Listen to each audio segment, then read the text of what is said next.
Está preparado, irmão? Sabe o que eu acho lindo do reino de Deus? Agora eu vou falar uma coisa assim, muito inspiradora, muito linda. Eu quero que você pense em quem era você sem Jesus. Onde você estaria agora sem Jesus? Pensa nisso. Aonde você estaria agora se não fosse por Jesus? Quem era você antes? Você nem quer pensar nisso, né? É tão ruim, né? É demônio. Sabe o que eu acho lindo? Que quando você faz parte de um governo, você entra num reino, você é um mero cidadão. É um governo brasileiro, você tem um passaporte. Não tem muitas regalias, né?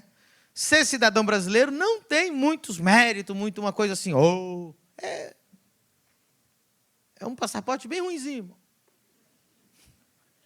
Tem melhores no mundo, né? Mas eu tenho orgulho de ser brasileiro, porque é um povo guerreiro, é um povo que ama a Deus, é um povo que tem sede, é um lugar maravilhoso para o reino de Deus ser implantado.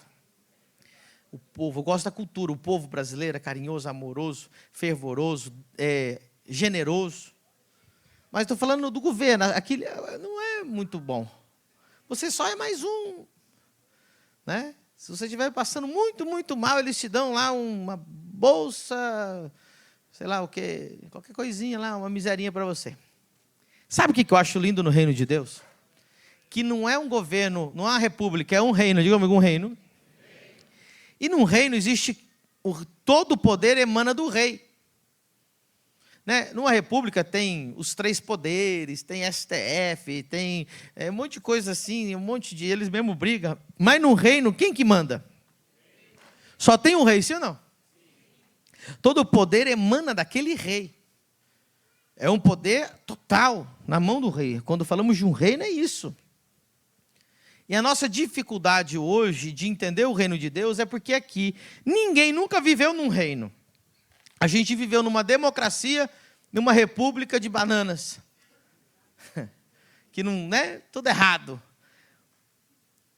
Por isso eu recomendo você estudar como que funcionava o Império Romano, como que funciona o reino da Inglaterra, para você pegar algumas dicas de como funciona o reino de Deus. Nesse caso, todo o governo, toda a autoridade, tudo está na cabeça que é o rei. Amém? Quem está entendendo? Então, olha que coisa tremenda. Num reino, gente, isso é lindo. Se você for lá no reino da Inglaterra, existe 2 tipos de cidadão. Ok? Existe o cidadão comum, diga comigo, o cidadão comum.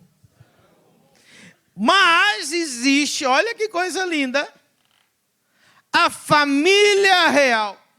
Diga comigo, a família real. Quem que é a família real? Os filhos do rei. Lá na Inglaterra, quem tem mais regalias naquele país? O cidadão comum ou os filhos do rei? Ei, então a notícia é boa para você. No reino de Deus, Deus não quer cidadão comum. Todos são, aleluia, da linhagem real. Você é filho do rei. Meu Deus, você é da família real. Você é um nobre. Você é...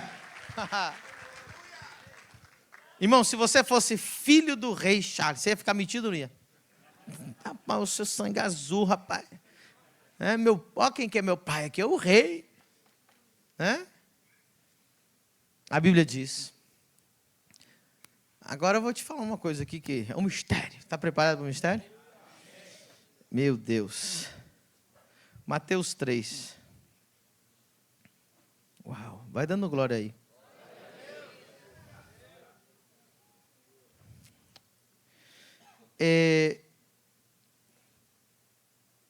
Não, desculpa. João 1, 12. João 1, 12. Tem um glória a Deus sobrando aí? Não. João 1, 12. Isso, 1. Vamos lá, irmãos. Em nome de Jesus, aparece. Mas a todos, quantos o receberam, quem recebeu a Jesus? Só metade, o resto vamos aceitar Jesus hoje. Quem aceitou Jesus? Quem recebeu Jesus? Olha o que foi te dado, levanta a mão direita. Deu-lhes o poder de serem feitos filho do rei, família real. Mas qual que é o segredo nesse texto? Não diz que todos os que lhe receberam foram feitos filhos. Todos os que lhe receberam, lhes foi dado o poder de ser filho. Pegou? Você tem o poder de ser filho. Mas não significa que você se fez filho. Porque filho é uma decisão. Um dos filhos da família real se desligou da família real e disse: eu não quero mais ser filho. Ele tem o poder, mas ele não. Ah, irmão, você não é crente, não. Eu escuto uma pregação dessa, eu dou glória a Deus, irmão. Quem sabe do que eu estou falando? Não tem um da família real que se desligou da família? Que Deus te deu o poder de ser filho não significa que você se fez filho.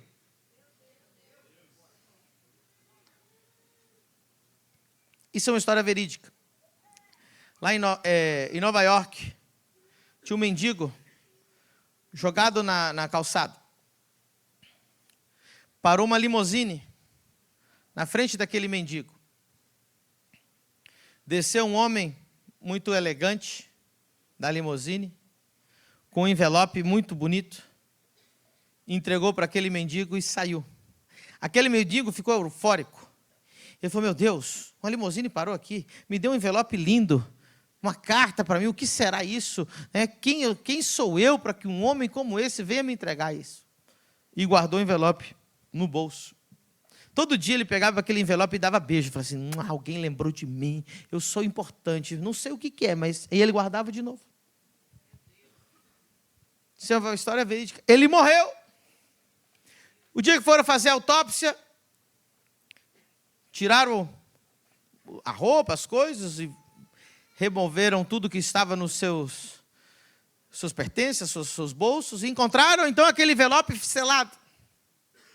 Quando abriram aquele envelope, ali estava um documento com o nome daquele rapaz, aquele mendigo, e aquele documento estava escrito que ele era herdeiro de uma multinacional e o seu pai tinha morrido e ele tinha que ir lá exercer o seu papel de dono daquela multinacional. Caso contrário, a cúpula daquela multinacional continuaria governando aquela multinacional se ele não aparecesse. Ele morreu mendigo, sendo milionário. Sabe por quê? Porque ele não usou o poder de ser filho. Deus não te faz filho, Ele te dá o poder de ser filho. E você tem que decidir ser filho, decidir ter um pai, decidir que você quer.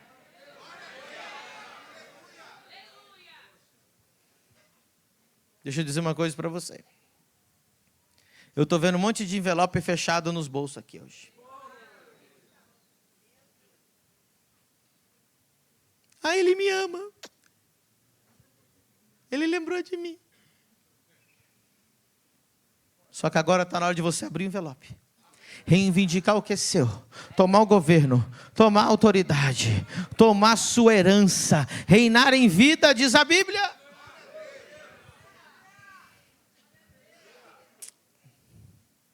Se fosse outra igreja, o povo dava mais glória.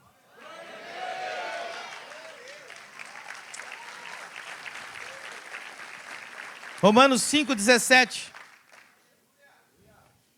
Romanos 5,17. Coloca rápido lá no telão para mim. Romanos 5,17. Porque se pela ofensa de um só a morte reinou por esse, muito mais os que recebem a abundância da graça e o dom da justiça reinarão em... Quem vai reinar em vida? Tem tem gente que quer reinar em morte. Irmão, sabe, deixa eu falar um negócio para você. A religião é uma desgraça. É mais ou menos assim. Imagine, Agnaldo, que eu digo para você assim: vou te dar uma Hilux. Você vai ficar feliz ou não vai? Aleluia. Só que tem uma condição, Agnaldo. Só depois que você morrer. Que promessa maravilhosa. Não é maravilhosa? Eu vou te dar uma Hilux. Só depois? Nós era tão besta que a gente ficava ouvindo isso da religião a vida inteira. Você tem muitas promessas. Lá no céu não haverá mais lágrimas. Lá no céu não haverá mais pobreza. Lá no céu você vai ter tua Hilux. É uma promessa linda. Só que só depois que você... Enquanto eu estou vivo... Ah, irmão, prepara para sofrer. Vai chorando e geme e chora. Mas se você morrer... Aí que nós criamos o quê? Crentes suicidas. Músicas suicidas. Pedindo para Deus nos levar. Você não quer que Jesus volte? Toda essa doutrina da volta de Jesus é o quê? Jesus, eu quero escapar da terra. É o escapismo. E ela não faz muito sentido quando você para pensar no Pai Nosso. Pai Nosso que está nos céus, santificado seja o teu nome. Me leva para o teu reino? Então por que você fica cantando para ele te levar para o reino dele? Ele vem me buscar, ele vai me levar. Vem, é o teu? Aonde? Agora eu mexi lá no calo do religioso. Agora você ficou com raiva. Até agora eu estava aceitando tudo, apóstolo. Agora o senhor mexeu no meu demônio particular.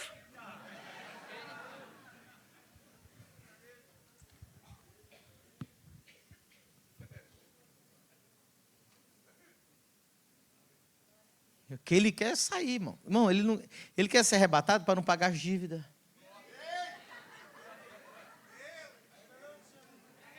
Ele está cansado do cobrador ligar para ele, os agiotas. E ele fala: Jesus, arrebata nós logo. Ele quer fugir, mas fujão. O reino de Deus não é para covarde que quer fugir. O reino de Deus é para valente.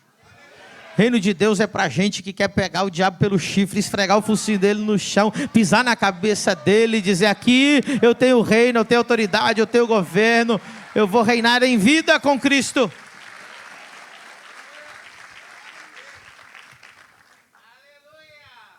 Quem está feliz? Vou falar um pouquinho das chaves agora. Gostaram da introdução? Aí como que funciona? Jesus veio com as chaves do reino. O que significa chave? Diga comigo.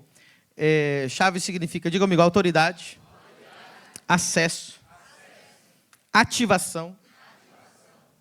Olha tanta coisa que representa a chave. Diga comigo, liberdade, governo. Diga comigo, propriedade.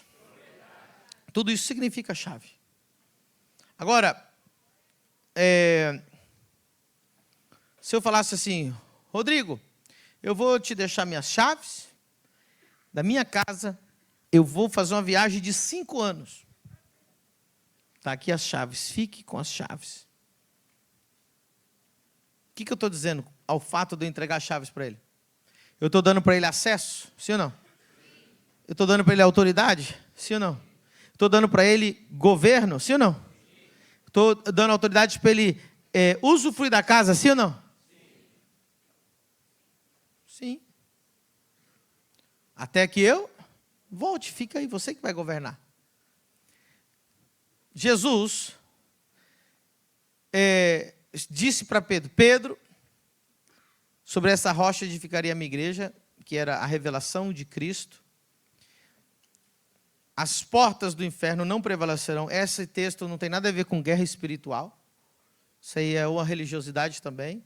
Porque eu nunca vi alguém levar uma porta para a guerra para bater com porta. Isso aí é outra história que eu vou pregar um dia. E ele disse: e eu te darei as chaves. Simples. Para quê? Diga comigo, para fazer o que eu fazia. Olha que simples que são as chaves. Jesus está dizendo, o que eu fazia, agora você vai fazer. Está as chaves aqui. E quem que vai entender as chaves? Só aqueles a quem Deus entregou os segredos. Deixa eu falar um negócio para você. Lembra do que eu falei de uma argola com um molho de chaves gigantesca? Imagina, 1000 chaves. Se você não souber para que serve cada uma, adianta alguma coisa? Quem já achou chave na rua, chave no chão? O que você fez com essa chave? Você ficou assim, nossa, eu achei uma chave. Ui, que chave. O que você fez com a chave? Joga fora, pergunta alguém de alguém. Se você achar na rua, você nem pergunta de quem que é. Não vale nada. Preste atenção. Olha o molho de chaves aqui. Olha o molho de chaves.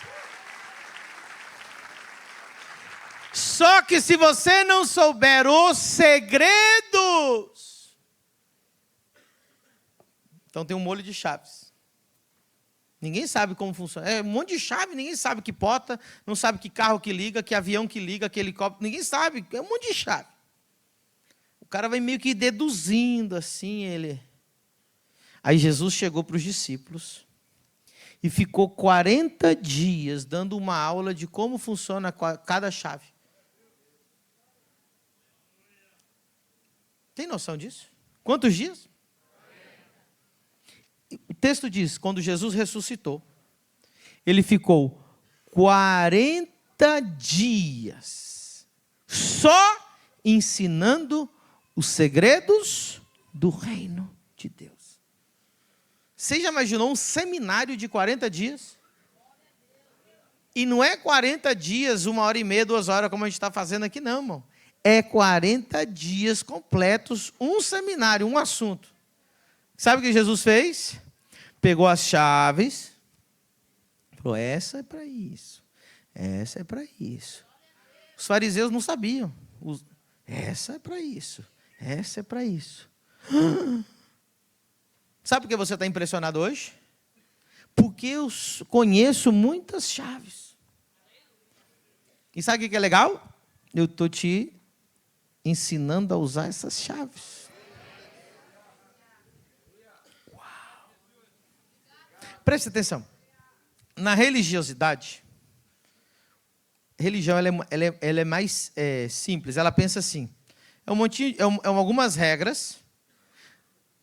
Não quero ofender ninguém, mas a maioria das pessoas aqui não conhece o reino. A maioria são religiosos. Até acabar esse culto. Hoje você vai sair daqui liberto, cheio do reino. O que você entendeu? O que te ensinaram? A culpa não é sua, te ensinaram errado. Você aprendeu o seguinte, faça essa lista de regras. Esses são os que fazeres e estes são os que não fazeres. Se você não fizer isso, crente não bebe, não fuma, não sei o quê, não sei o quê, né? Ponto. E crente vai no culto, dizima, oferta, né? Deus vai se agradar de você e Ele vai te abençoar. A religião como é que é? É uma lista de regras. Todas as religiões são iguais. Uma lista de regras, o que fazer, o que não fazer. Esses são os rituais. E o que é mais venerado na religião? Os rituais. Então você pode ver, o religioso, eu não falto a ceia. Né? Então ele ama os rituais. Ele acha que aquilo ali é o que agrada a Deus. Religião é o quê? Tentar agradar a Deus através de regrinhas. Tudo que acontece de ruim na minha vida, Deus está bravo comigo. Tudo que acontece de bom comigo, eu agradei a Deus. Então essa é a regra mundial de todas as religiões. Quando você descobre o reino de Deus, você entende que não se trata de emoções. Não se trata de Deus todo dia. Irmão, parece que Deus ele é bipolar. Ele acorda feliz e dorme nervoso com você. Você ganha a salvação, de noite você perde ela. Deus é um Deus bipolar. Uma hora ele está irado, uma hora ele está feliz. Tem hora que ele está feliz e irado ao mesmo tempo com você. Porque essa era a religião faz. Né? Tudo é Deus está bravo, Deus está feliz. Deus está bravo, Deus está feliz. Vou dar uma oferta para Deus ficar feliz porque Deus está bravo. O reino de Deus não funciona assim. Deus é imutável. Irmão. É um governo. Você recebe a sua posição, você recebe a tua autoridade, e você recebe as chaves, e você começa a operar no reino de Deus, baseado em princípios e não em sentimentos. Por que o reino de Deus é tão maravilhoso que todo mundo que é revelado para ele, ele fica fascinado? Porque a religião, ela te ensina a se conformar com as circunstâncias. Ninguém tem poder sobre as circunstâncias. O reino de Deus te ensina e ele te dá o poder real para dominar as circunstâncias. A religião te ensina a conformar com as circunstâncias, e se você quer que a circunstância mude, chore, gema, derrame lágrimas, mude Deus. Você não tem o poder de controlar as circunstâncias. Mas se você chorar o suficiente, se você fazer sacrifício o suficiente, assim são as religiões, até hoje são assim. Talvez Deus tenha um agrado e te dê um agradinho. Mas no reino de Deus é diferente. No reino de Deus ele te dá poder, autoridade, as chaves, e você governa, você muda as circunstâncias, você tem poder, você tem o domínio, você sujeita, você reina em vida.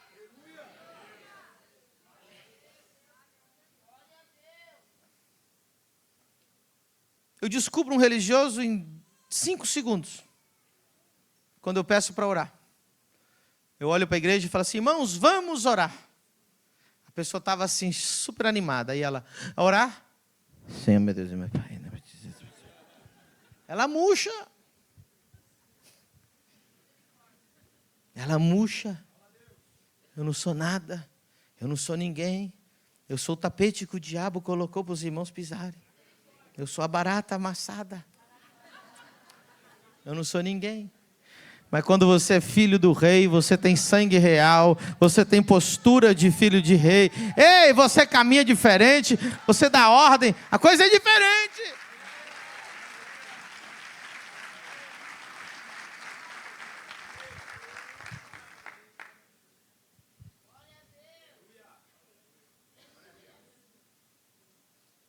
Você pode viver a vida inteira sendo filho do rei, mas viver como servo. Como aquele homem que tinha lá o negócio no paletó dele.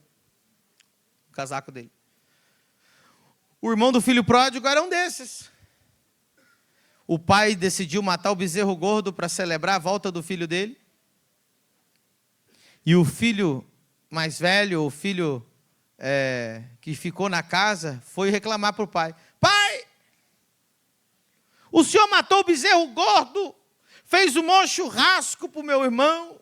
E esse menino não vale nada, vagabundo, saiu no mundo. E olha o que o senhor fez por ele. Aí o pai dele disse para ele assim: filho,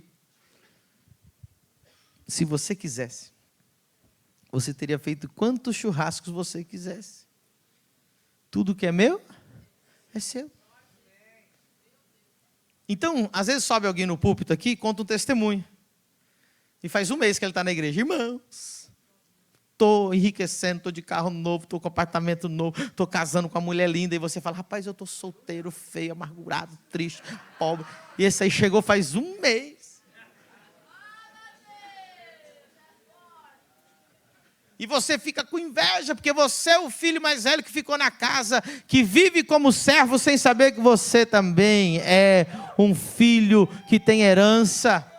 E hoje eu te digo, se você quisesse, você já estaria próspero, você já estaria curado, você já estava vivendo em vitória. Assuma a tua posição de filho, vista a tua roupa de filho, caminhe como filho.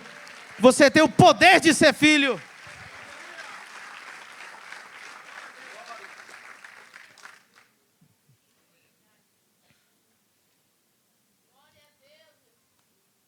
Quantas pessoas carregaram o molho de chaves a vida inteira e nunca soube? Vou te explicar como que funciona. Vou falar como não funciona primeiro, para você entender depois como funciona. Quem já aconteceu de tentar abrir uma porta e você tinha um molho de chaves, o que você faz? Testa uma, testa duas, testa três, testa quatro. E aí, não é assim que a gente fica fazendo? Tem gente que faz isso. Ela quer uma coisa, só que ela não sabe como conseguir. Vou te dar um exemplo. A pior besteira, que não tem sentido bíblico, quando você quer prosperar, você vem aqui pedir oração. Não tem nenhuma... Essa chave não existe na Bíblia. É uma chave que nunca vai funcionar. Você vai ficar travado nela. Quando o pastor fala assim, vem aqui quem quer que Deus, não sei o que, prospere. Não funciona. Não está escrito. Não vi na Bíblia nenhuma oração de Gênesis e Apocalipse que fosse uma oração para Deus prosperar. Diga comigo, a chave para prosperar não é oração. Não quer dizer que a oração não seja uma chave. Ela é para outras. Se você fosse crente, já estava dando glória a Deus. Porque eles acham que prosperar é sorte, que Deus está feliz com você. E que o pobre é que Deus está com raiva de você. Né? Mas não é assim. É questão de... Você sabia que a Bíblia diz que os filhos das trevas são mais astutos que os filhos da luz? Muitas vezes os filhos das trevas vêm e roubam as nossas chaves. Esse dia eu estava lendo um livro do mundo, o cara nem era crente. Aí eu falei, rapaz, esse vagabundo roubou a nossa chave. Estava escrito no livro dele, semear é opcional.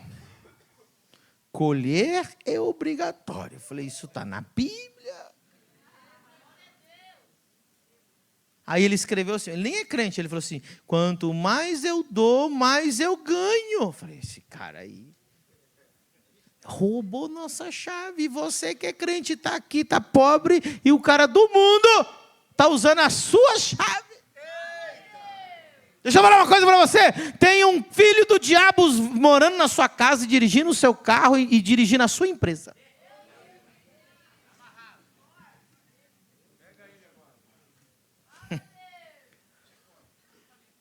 Porque você é um religioso e está esperando Deus. Ai, meu Deus do céu.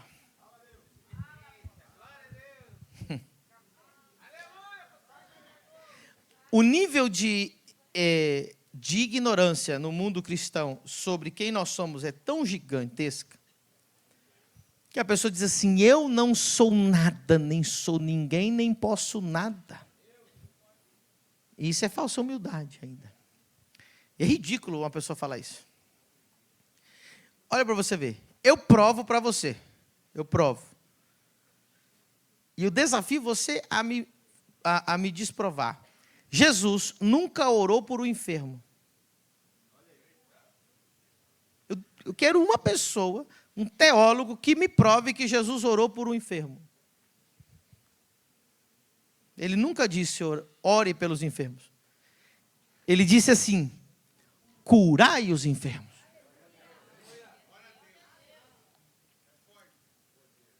O que é orar por um enfermo? É o que o religioso faz. Senhor, meu Deus e meu Pai, se for da tua vontade, tenha misericórdia da irmã Maria, Senhor. Ah, Senhor, a tua serva te serviu 20 anos, oh Deus. Deus, tenha misericórdia. Oh Deus, vem Deus. Toca um louvor aí, irmão, para nós aí.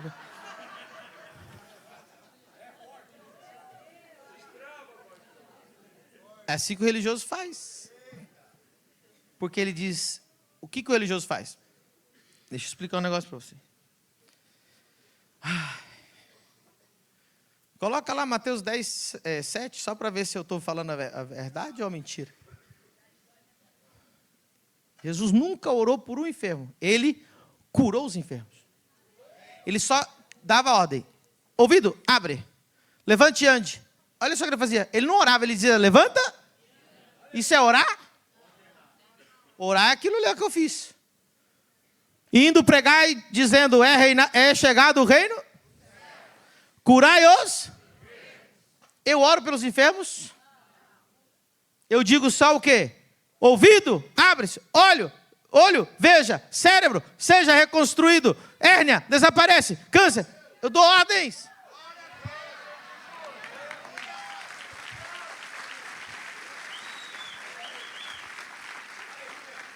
Escute todos os áudios que eu já mandei para pessoas serem curadas. Eu digo, em nome de Jesus, eu dou uma ordem.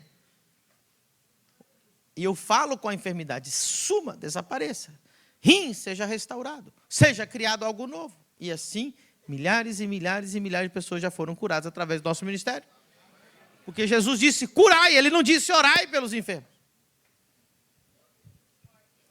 Aí tem um religioso que fala assim, te peguei, apóstolo, porque Paulo disse, se alguém enfermo entre vós, chame os presbíteros.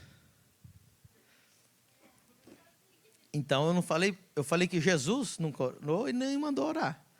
Lá Paulo disse, se alguém enfermo entre vós, procurar os presbíteros. E diz o quê? Que os presbíteros devem impor as mãos sobre os enfermos. E eles serão? Aí diz que a oração do enfermo, ele tem que orar, mas o homem de Deus tem que curar. Eu vou deixar para outro dia isso aí. Põe o texto lá então para mim.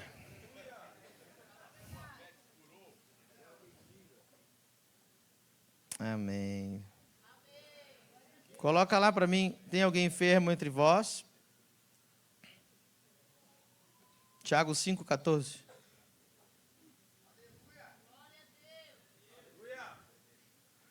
Então Paulo disse orar sobre o enfermo, mas Jesus disse curai.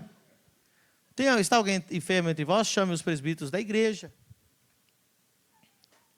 E orem sobre ele, ungindo o azeite em nome do... E a oração de fé salvará o... Olha só que interessante. Essa oração de fé está falando uma oração de fé do doente. Ele tem que declarar. Eu resumi essa oração muito simples. O que eu falo para você dizer? É uma oração de fé. Para você receber. E o Senhor o levantará. E se houver cometido pecado, se-lhe-ão? Por que misturou pecado com doença? Porque tem muita doença gerada por causa do pecado. Muitas mulheres vêm pedir oração pelo seu ventre. A primeira pergunta que eu faço é, você está casada? Não, estou morando com meu namorado. Doenças no ventre, isso é outra história. Foi eu que falei ou foi a Bíblia que assimilou pecado com doença? Então tá, então você... Então Paulo falou para a gente orar. Jesus mandou a gente orar pelos enfermos? Ele disse para fazer o quê? Como que a gente cura? Dando uma ordem. Então essa é uma chave que eu descobri. Tem funcionado comigo há mais de 20 anos. Funciona ou não funciona? Todo mundo aqui, os jovens, adolescente, criança, o filho do... Cadê o Léo e a Pri? Como que foi que teu filho fez? Ele chegou 13 anos, disse, vou na escola, passa o microfone lá para ele. Para você ver.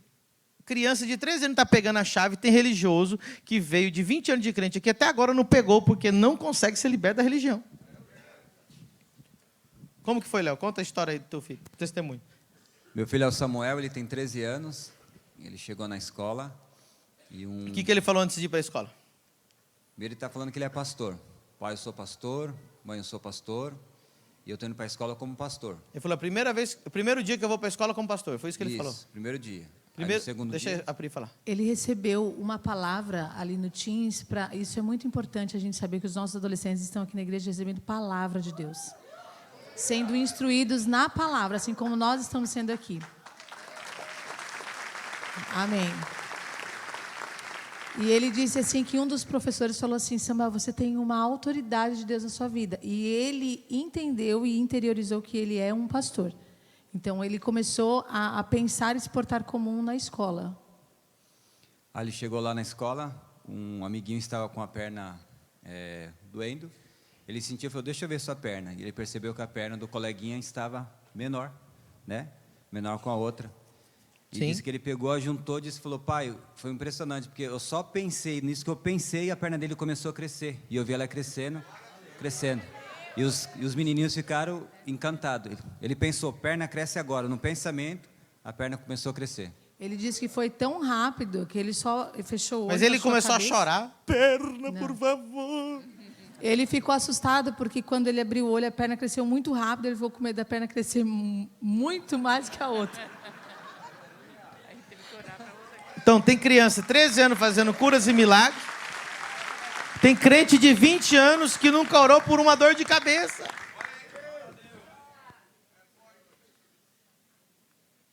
A irmã estava aqui, ali, ó, 22 anos sem mexer a perna. Quem viu orar por ela? Eu bati na perna dela assim, ó, no joelho, e falei assim: seja curada em nome de Jesus. Ela estava chorando. Aí eu levantei ela, falei: levanta a perna. Aí ela levantou. Quando ela levantou, ela se jogou no chão chorando. O que eu estou pregando é uma afronta para o religioso. Ele está com raiva, ele está com ódio de mim. Ele está com um cara feio assim. Sim. Ele ficava com ódio de Jesus. Que ele aprendeu. Agora, vou te explicar talvez uma das coisas mais interessantes que eu vou te falar. E é o que mais dói para o religioso, é isso. Ele tem uma falsa humildade tão grande que ele fala assim: eu não sou nada, não sou ninguém, não sou capaz de nada, então é Deus que faz. Por que ele faz isso? Porque ele põe a responsabilidade em Deus. Então agora ele se livra de todas as responsabilidades. Então ele diz assim: não olhe para mim, eu não sou nada, não sou ninguém, eu não mudo nada, eu não faço nada, é Deus que faz, olhe para ele. Então ele não tem absolutamente nenhuma, nem de ser exemplo para você. Ele diz assim: nem olhe para mim. Então ele se livra de todas as responsabilidades. Então o que ele faz quando ele ora? A pessoa não vai ser curada porque Deus não quis. Não pela incredulidade dele.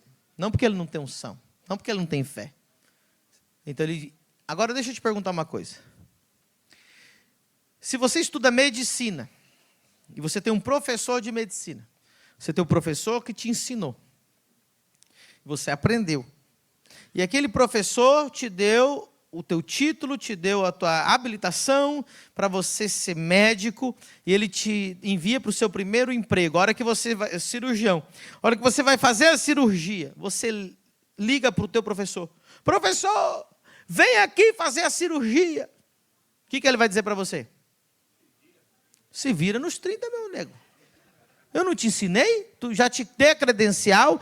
Ei, Jesus disse: eu vos envio com a credencial, com a autoridade: curai, limpai, ressuscitai, expulsai, fazei você. É você que vai fazer. Para de mandar ele vir fazer o que você tem que fazer. Irmão, o religioso é tão preguiçoso que ele não quer fazer nada. Ele quer que Deus faça tudo para ele. Religioso, ele entra na igreja assim: Senhor, enche a igreja. Traz as almas. Oração ridícula. Não vale um centavo essa oração. É oração religiosa. A Bíblia disse: ide, forçar eles a entrar, trazei eles para casa. Não é pedir para Deus trazer. Por isso que as igrejas estão vazias. Porque tem um grupo de intercessão orando para Deus trazer alma. E onde está escrito na Bíblia que Deus traz alma? A Bíblia diz: vai, ide, você pega essa alma e traz.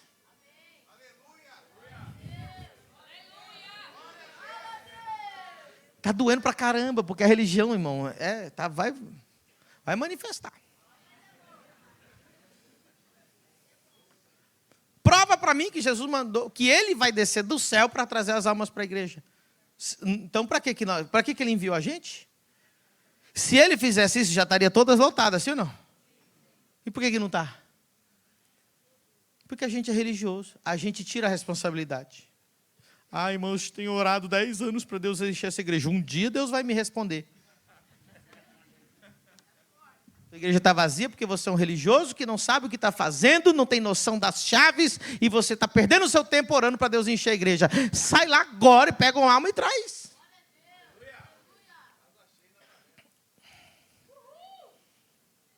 É forte. Está doendo, eu sei, irmão. Por isso, se você está tendo ódio de mim nessa pregação, você é um fariseu. É demônio. Está fazendo sentido? Agora, quem está feliz com essa palavra aí? Deixa eu ver os filhos do rei. Aí. Tem uma turma boa aí, ó, que está sendo liberta. Aleluia.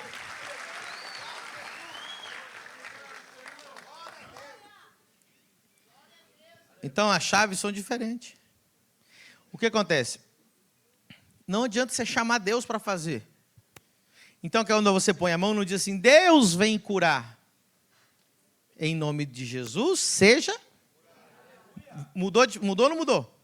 Deus vem curar. E Deus fala assim, eu já te dei a credencial. Pare de me chamar. Deus vem encher a igreja. Deus fala assim, eu mandei você ir buscar. Então, esse é o maior problema da religião. A religião ela não aceita que a gente tenha autoridade para nada. É tudo pela misericórdia de Deus. Mentira. A Bíblia diz que o reino é tomado pela força. Pelos valentes. Gente guerreira, gente atrevida, gente ousada, gente de fé, gente de movimento, gente de ação, gente que faz, gente que corre atrás, gente que declara.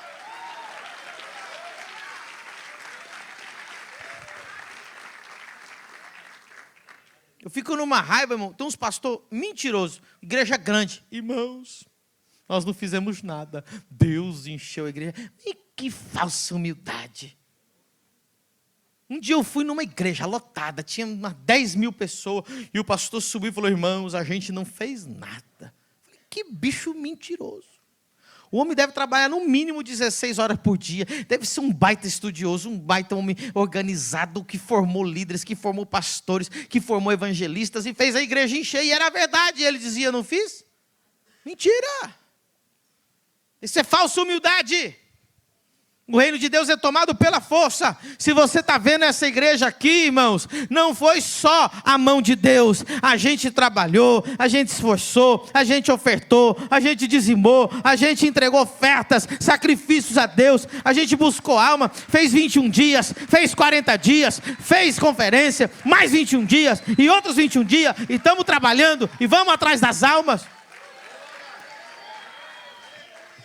Por quê? O que a gente aprendeu com o irmão, o profeta Manuel? Deus é minha sombra. Se eu me movo, Ele move. Se eu me movo, Ele move. A gente tem se movido. A gente não para quieto.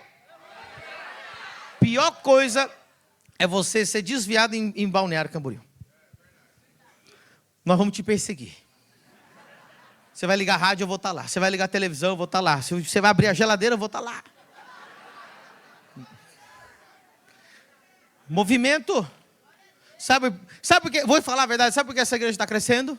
Porque a gente faz o que ninguém faz, na hora que ninguém faz, melhor que aquele que já faz. Irmão, é verdade. A igreja funciona quase 24 horas por dia, e a gente está na rua, a gente está evangelizando, a gente está na faixa do avião, a gente está na Transamérica, a gente está na Jovem Pan, a gente está na rua, a gente paga os Uber para colocar os nossos adesivos. Fazemos o que ninguém faz.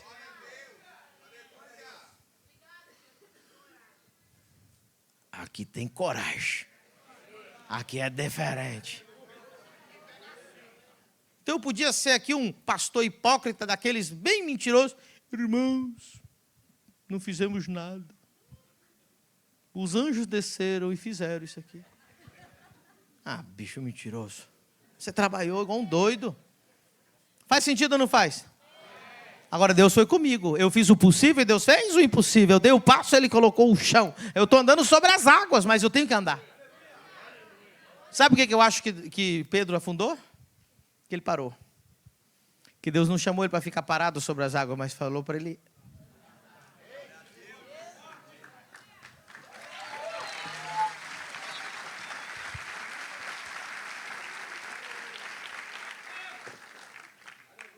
Sabe o que o religioso pensa de mim? Você é arrogante. Essa é a desculpa deles. Falava de Jesus a mesma coisa. Você se faz como filho de Deus? Que eles não têm argumento, então o que eles dizem? Ele é arrogante. Não confunda identidade com arrogância. Que eu saiba que eu tenho sangue azul, que eu sou filho do rei, e eu me comporte como tal, não significa só arrogante, só significa que eu tenho identidade. Eu sei quem é meu pai. Você está com inveja do meu pai.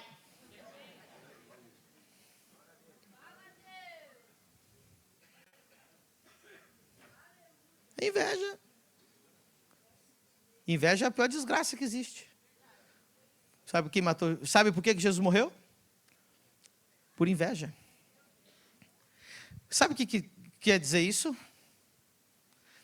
Não mataram Jesus porque eles acreditavam que Jesus realmente era um falso profeta. Mataram Jesus porque sabia que tudo que ele falava era real, mas eles tinham inveja.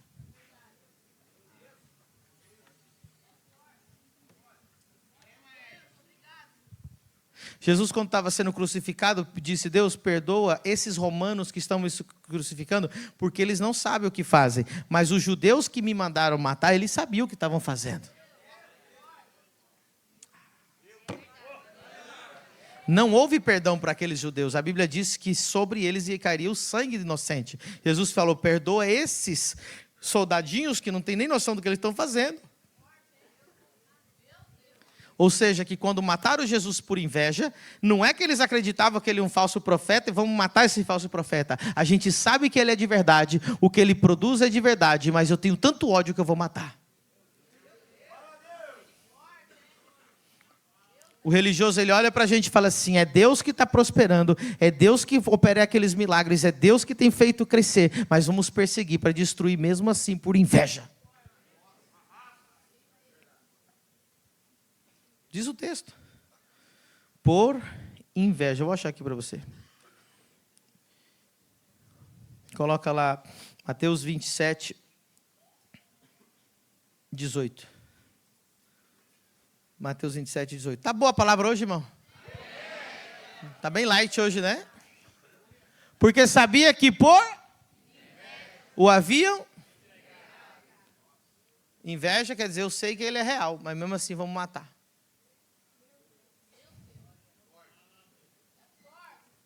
Sabe o que as pessoas fazem com os falsos profetas? Ignoram. Sabe o que eles fazem com os verdadeiros profetas? Crucificam. Você pode ver que os falsos profetas que tem por aí são ridículos. As pessoas não estão nem para eles. Eles estão atrás dos verdadeiros. Porque os verdadeiros expõem a sua condição de religioso. E você não tem argumento, então diz, é arrogante. Não confunda identidade com arrogância. O filho do rei, ele não anda num carro bom porque ele é arrogante. Ele anda num carro bom porque o carro bom é dele. O filho do rei não anda em uma roupa boa porque ele é arrogante. Ele anda em roupa boa porque a roupa é dele. Ele não come o melhor dessa terra porque ele é arrogante. Ele come o melhor dessa terra porque a comida é dele. Ele só é o que ele é. Então, quando alguém olhar para você e dizer assim, você está sendo arrogante, fala: não, eu só tenho identidade, eu sou filho do rei dos reis, eu só tenho identidade, eu não consigo ser diferente.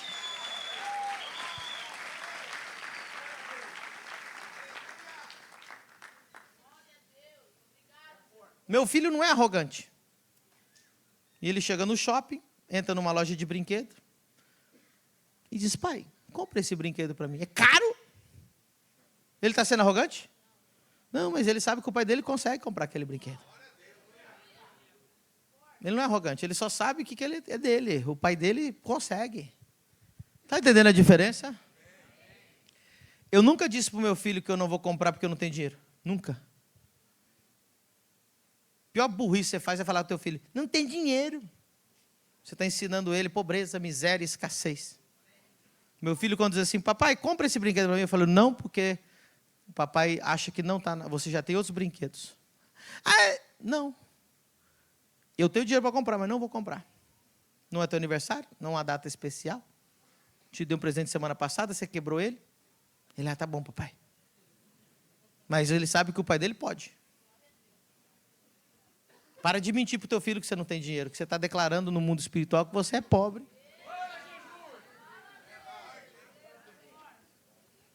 Meu Deus. Irmão, quem quiser ir embora, está despedido, o culto acabou. Quem quiser ficar, a coisa vai melhorar agora. Alguém está recebendo essa palavra? Quem sente que está sendo liberto da religiosidade? Quem quer mais chaves? Tem chaves, irmão.